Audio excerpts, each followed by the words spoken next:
All right, guys, Eddie of Fliptroniks, and I'm going to be going over iOS 15 on the iPhone XS Max and if you should update.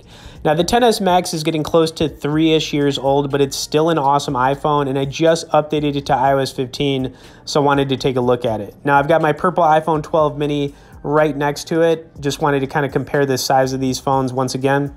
Also, if you guys could smash a like button on this video, I would definitely appreciate that. All right, so let's first take a look that I am actually on iOS 15, so I'm going to pull that up on the XS Max in the settings, and then we're going to go over some of the new features.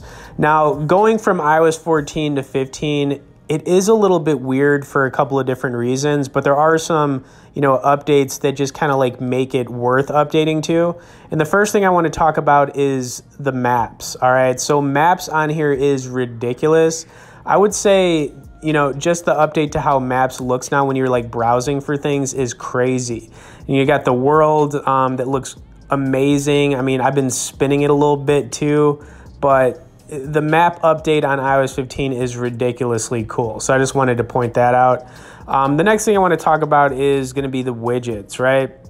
So Widgets was introduced on iOS 14. It was awesome, and not a whole lot has changed when it comes to like adding them, but they have a couple new ones that they added that I really like.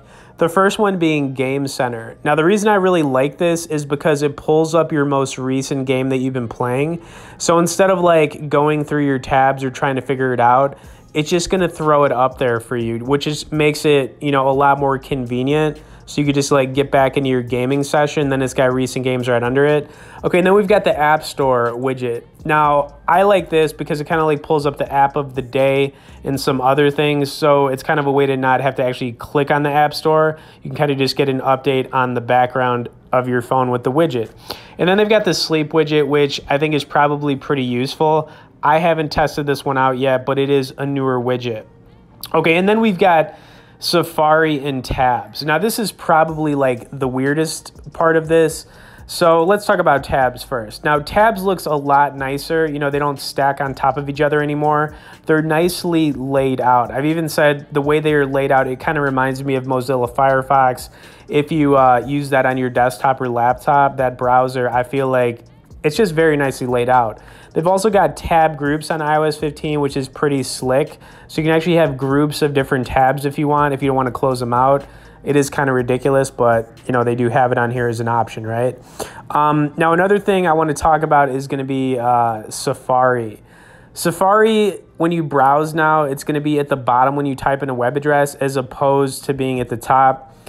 I don't like this at all. I've been trying to get used to it, but I'm still not used to it. So every time I like go to, type in a web address, I keep trying to go to the top, but it's not there.